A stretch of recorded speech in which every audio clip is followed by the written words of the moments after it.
Causa de morte: incerteza. Todas as armas de influência discutidas neste livro funcionam melhor sob certas condições. Para nos defendermos adequadamente contra elas, é essencial conhecermos suas condições ideais de operação para reconhecermos quando estamos mais vulneráveis à sua influência. Já tivemos uma pista de qual seria esse momento quando o princípio da aprovação social funcionou melhor com os crentes de Chicago. Foi uma sensação de confiança abalada que desencadeou sua ânsia por adeptos. Em geral, quando estamos inseguros, quando a situação está obscura ou ambígua, quando a incerteza domina, aumenta nossa tendência a aceitar as ações dos outros como corretas. Sexistes e Sangor, 2007. Voten e Reed, 1998. Zitek e Ebu, 2007. Outra maneira pela qual a incerteza se desenvolve é na falta de familiaridade com uma situação. Nessas circunstâncias, as pessoas se dispõem mais a seguir a liderança dos outros. Vejamos como essa percepção simples permitiu que um homem se tornasse multimilionário. Após adquirir diversas pequenas mercearias em 1934, Sylvan Goldman percebeu que seus clientes paravam de comprar quando suas cestas de compra ficavam pesadas demais. Isso o inspirou a inventar o carrinho de compras, que em sua forma inicial era uma cadeira dobrável equipada com rodas e um par de cestas de metal pesadas. O invento tinha um aspecto tão estranho que, de início, nenhum dos fregueses de Goldman estava disposto a usá-lo, mesmo depois de ele fabricar um suprimento mais do que adequado, colocar diversos carrinhos num local visível da loja e instalar cartazes descrevendo seu uso e seus benefícios. Frustrado e quase desistindo, experimentou mais uma ideia para reduzir a incerteza dos clientes, baseada na aprovação social. Contratou compradores para andar com os carrinhos pela loja. Como resultado, seus verdadeiros clientes logo começaram a imitá-los. Sua invenção arrebatou o país e ele morreu riquíssimo, com um patrimônio de mais de 400 milhões de dólares. Dalton, 2004. No processo de examinar as reações das outras pessoas para resolver nossa incerteza, costumamos negligenciar um fato sutil mas importante. Aquelas pessoas provavelmente estão também examinando as provas sociais. Sobretudo numa situação ambígua, a tendência de todos observarem o que os demais estão fazendo pode levar a um fenômeno fascinante denominado ignorância pluralista. Uma compreensão profunda desse fenômeno ajuda a explicar uma ocorrência frequente nos Estados Unidos que tem sido taxada de enigma e desgraça nacional: a incapacidade de grupos inteiros de transeuntes de ajudar vítimas que precisam desesperadamente de ajuda. O exemplo clássico dessa inação, e que gerou muitos debates nos círculos jornalísticos, políticos e científicos, começou como um caso comum de homicídio no distrito nova-iorquino do Queens. Catherine Genovese, de quase 30 anos, foi morta tarde da noite em sua rua quando voltava do trabalho. Um homicídio não é algo que passa despercebido, mas numa cidade com o tamanho e as características de Nova York, o incidente de Genovese mereceu no máximo uma fração de uma coluna no The New York Times. A história de Catherine Genovese teria morrido junto com ela naquele dia de março de 1964 se não tivesse ocorrido um erro. O editor metropolitano do Times, A.M. Rosenthal, por acaso almoçou com o chefe de polícia da cidade uma semana depois. Rosenthal indagou do delegado sobre um outro homicídio no Queens, e este, pensando que se tratasse do caso de Genovese, revelou algo estarrecedor que havia sido descoberto pela investigação policial. Catherine Genovese não sofrerá uma morte rápida e silenciosa. Seu assassinato tinha sido um acontecimento público longo, ruidoso e torturante. Seu agressor havia perseguido a mulher na rua e a atacara 3 vezes num período de 35 minutos antes que sua faca enfim silenciasse os gritos por socorro. Por incrível que pareça, 38 de seus vizinhos assistiram ao crime da segurança das janelas de seus apartamentos sem levantar sequer um dedo a fim de ligar para a polícia. Rosenthal, jornalista ganhador de um prêmio Pulitzer, sabia reconhecer quando estava diante de uma matéria importante. No dia de seu almoço com o chefe de polícia, designou um repórter para investigar o ângulo dos observadores do incidente de Genovese. Após uma semana, o Times publicou um longo artigo de primeira página que viria a criar um turbilhão de controvérsias e especulação. Os parágrafos iniciais daquela reportagem deram o tom e o foco da matéria. Por mais de meia hora, 38 cidadãos respeitáveis e cumpridores da lei do Queens presenciaram um assassino perseguindo e esfaqueando uma mulher em 3 ataques separados em Kew Gardens. Por 2 vezes, o som de suas vozes e o súbito brilho das lâmpadas de seus quartos o interromperam e o afugentaram. A cada vez ele retornou, procurou a vítima e a esfaqueou novamente. Ninguém ligou para a polícia durante a agressão. Uma testemunha telefonou depois que a vítima estava morta. Isso aconteceu 2 semanas atrás. Mas o vice-inspetor-geral Frederic M. Lussen, um veterano com 25 anos de experiência em investigações de homicídio e encarregado dos policiais do bairro, continua chocado. Ele consegue citar uma lista trivial de muitos homicídios. Mas o assassinato de Kew Gardens o intriga, não por ser um assassinato, mas porque pessoas de bem deixaram de chamar a polícia. Gansberg, 1964, p. 7. Como aconteceu com o vice-inspetor Lussen, as reações normais de quase todos os que souberam dos detalhes da ocorrência foram de choque e espanto. O choque veio primeiro, deixando a polícia, os jornalistas e o público leitor abismados. O espanto logo se seguiu. Como 38 pessoas de bem deixaram de agir sob aquelas circunstâncias? Ninguém conseguia entender. As próprias testemunhas do homicídio estavam perplexas. Não sei, responderam, uma após outra. Simplesmente não sei. Algumas ofereceram justificativas fracas para sua inércia. Por exemplo, 2 ou 3 pessoas explicaram que estavam com medo ou não quiseram se envolver. Aquelas razões, porém, não resistem a uma análise mais atenta. Uma simples chamada anônima para a polícia poderia ter salvado Catherine Genovese sem ameaçar a segurança futura ou ocupar o tempo livre das testemunhas. Não foi o medo de complicar sua vida que explicou a falta de ação dos observadores. Algo mais estava acontecendo ali, e nem eles eram capazes de compreender. A confusão, porém, não dá uma boa matéria de jornal. Portanto, a imprensa enfatizou a única explicação disponível na época.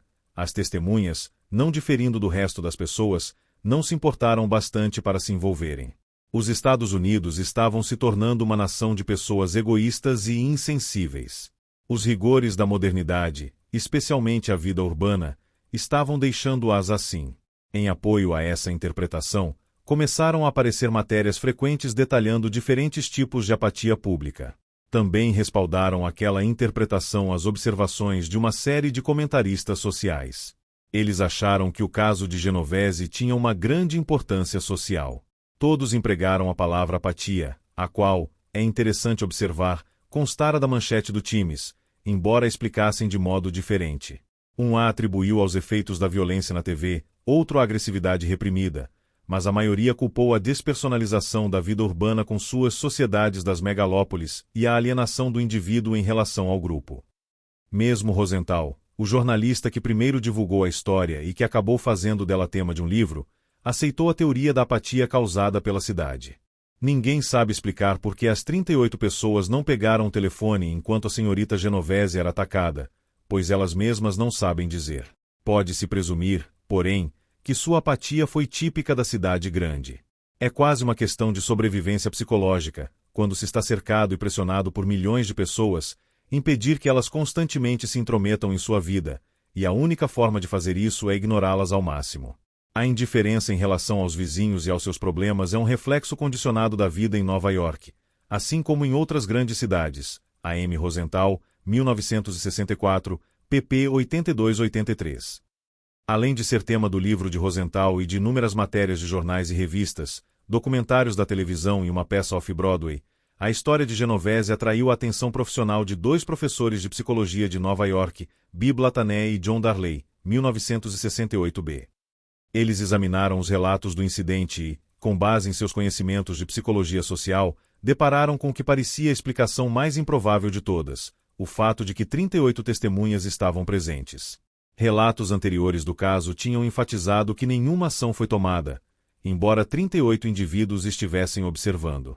Latané e Darley sugeriram que ninguém ajudara justamente porque havia tantos observadores. Os psicólogos especularam que, por pelo menos 2 motivos, um observador de uma emergência tende a não prestar ajuda quando existem vários outros observadores presentes. O primeiro motivo é simples. Com tantas pessoas podendo ajudar, a responsabilidade pessoal de cada uma se reduz. Talvez outra pessoa vá ajudar ou pedir ajuda, talvez alguém já tenha feito isso. Assim, enquanto todo mundo acha que alguém ajudará ou já ajudou, ninguém faz nada. O segundo motivo é o mais psicologicamente intrigante. Ele se baseia no princípio da aprovação social e envolve o efeito da ignorância pluralista. Uma emergência muitas vezes não é tão óbvia assim. O homem deitado no beco foi vítima de um ataque cardíaco ou é um bêbado dormindo? A confusão no apartamento ao lado é uma agressão que requer a polícia ou uma briga de marido e mulher em que é melhor não se meter? O que está acontecendo? Em épocas de tamanha incerteza, é natural procurar pistas nas ações dos outros à nossa volta. Podemos descobrir, pela reação das outras testemunhas, se o incidente é ou não uma emergência. O que é fácil esquecer, porém, é que todos os demais espectadores do acontecimento também devem estar procurando provas sociais. Como gostamos de parecer seguros e equilibrados na frente dos outros, costumamos buscar esses sinais com tranquilidade, por meio de olhares breves e disfarçados à nossa volta. Portanto, todos os envolvidos tendem a ver os demais igualmente tranquilos e inativos. Como resultado, e pelo princípio da aprovação social, o acontecimento será interpretado por todos como não emergencial. Trata-se, segundo Latané e Darley, 1968b, do estado de ignorância pluralista, em que cada pessoa conclui que, como ninguém está preocupado, não há nada de errado. Enquanto isso, o perigo pode estar aumentando até o ponto em que um indivíduo isolado, não influenciado pela aparente calma dos outros, resolve agir. 5. Uma abordagem científica. A conclusão fascinante do raciocínio de Latané e Darley é que, para uma vítima de uma emergência, a ideia da segurança de se encontrar em meio a um grupo de pessoas pode muitas vezes estar completamente errada.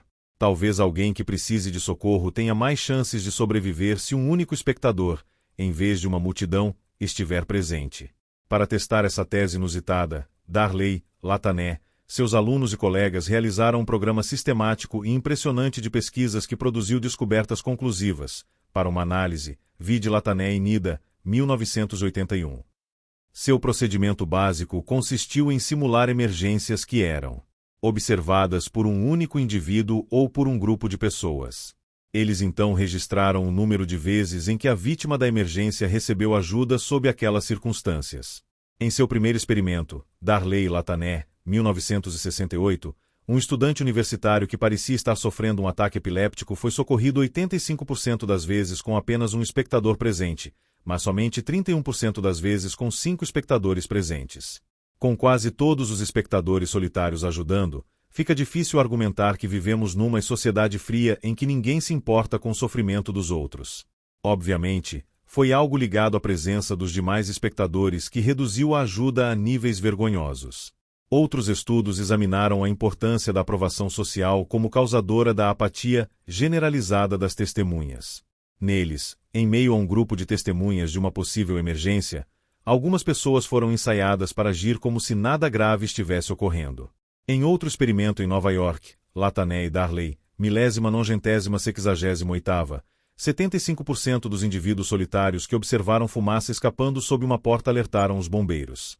Porém, quando a mesma fumaça foi observada por grupos de 3 pessoas, os bombeiros só foram alertados 38% das vezes. Mas a menor taxa de pedidos de socorro foi quando os grupos de 3 pessoas incluíram 2 indivíduos que foram instruídos a ignorar a possível emergência. Sob aquelas condições, os bombeiros foram acionados apenas 10% das vezes. Num estudo semelhante realizado em Toronto, A.S. Ross, 1971, transeuntes solitários prestaram socorro 90% das vezes, ao passo que tal ajuda só foi fornecida em 16% dos casos quando um espectador estava em presença de 2 observadores passivos. Os cientistas sociais agora dispõem de uma boa noção de quando os observadores irão oferecer ajuda em uma situação de emergência. Primeiro, e contrariando a visão de que nos tornamos uma sociedade insensível, uma vez que as testemunhas se convençam de que há uma emergência em andamento, a ajuda é bem provável. Sob essas condições, o número de transeuntes que intervêm pessoalmente ou pedem auxílio é bastante tranquilizador. Por exemplo, em 4 experimentos realizados na Flórida, Rua D. Clark Ward, 1972-1974, foram encenados acidentes envolvendo um técnico de eletricidade. Quando ficou claro que o homem estava machucado e necessitava de socorro, recebeu ajuda em 100% das vezes em 2 dos experimentos. Nos outros 2, em que a assistência envolvia o contato com fios elétricos potencialmente perigosos, a vítima ainda assim recebeu ajuda em 90% das vezes. Além disso, esses níveis elevados de auxílio ocorreram com as testemunhas observando o acontecimento sozinhas ou em grupos. A questão muda bastante quando, como costuma acontecer, Os transeuntes não conseguem ter certeza de que o evento que estão testemunhando é uma emergência. Nesse caso, uma vítima tem chances maiores de receber ajuda de um observador solitário do que de um grupo, ainda mais quando as pessoas do grupo não se conhecem. Latané e Rodin, 1969. Parece que o efeito da ignorância pluralista é mais forte entre estranhos. Como gostamos de parecer elegantes e sofisticados em público e como não estamos familiarizados com as reações daqueles que não conhecemos, dificilmente exibimos ou interpretamos corretamente expressões de preocupação quando em meio a um grupo de estranhos. Assim, uma possível emergência não é vista como tal e uma vítima deixa de receber assistência. Uma análise atenta desse conjunto de descobertas das pesquisas revela um padrão esclarecedor. Todas as condições que reduzem as chances de uma vítima de emergência ser socorrida pelos observadores existem na cidade grande, em contraste com as áreas rurais. Por quê? As cidades são lugares mais barulhentos, confusos e mutáveis, onde é difícil ter certeza da natureza dos acontecimentos com que deparamos.